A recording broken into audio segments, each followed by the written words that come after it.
মাননীয় স্পিকার, পররাষ্ট্রমন্ত্রীকে তো আর চাইলেই পাওয়া যায় না। সুতরাং আমার প্রশ্নটি জলবায়ুর উপর না হলেও ওনার মন্ত্রণালয় সংশ্লিষ্ট, এই ব্যাপারে কোনো সন্দেহ নাই। সম্পূরক প্রশ্ন রুমিন ফারহানা, ব্রাহ্মণবাড়িয়া 2। জলবায়ুর উপরে প্রশ্ন করেন, এটা মূল প্রশ্ন ছিল। মাননীয় স্পিকার, আপনাকে অসংখ্য ধন্যবাদ। মাননীয় স্পিকার, পররাষ্ট্রমন্ত্রীকে তো আর চাইলেই পাওয়া যায় না।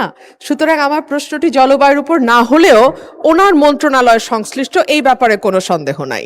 মাননীয় স্পিকার, আপনার মাধ্যমে মাননীয় পররাষ্ট্রমন্ত্রীর কাছে আমি জানতে চাইছি, সৌদি আরবিয়া, টার্কি এবং পাকিস্তানকে মিলে যেই মক্কা প্যাক্ট 7ই অগস্ট 2026 সাইন হয়েছে ম্যালর্ড, মাননীয় মন্ত্রী কি বলবেন যে এখানে বাংলাদেশের সুবিধাটা কি হবে এই প্যাক্টে যুক্ত হলে, বা বাংলাদেশ এই প্যাক্ট থেকে কি পেতে যাচ্ছে? ধন্যবাদ মাননীয় স্পিকার। আপনার স্বপ্নগুলো আকাশ ছুবে প্রবাসীর হেলিকপ্টারের মাধ্যমে। বিয়ে, জন্মদিন অথবা যে কোনো বিশেষ প্রয়োজনে হেলিকপ্টার ভাড়া করতে যোগাযোগ করুন স্ক্রিনে দেয়া নাম্বারে। প্রবাসীর হেলিকপ্টার, নিরাপদ ও সাশ্রয়ী বাহনের বিশ্বস্ত নাম।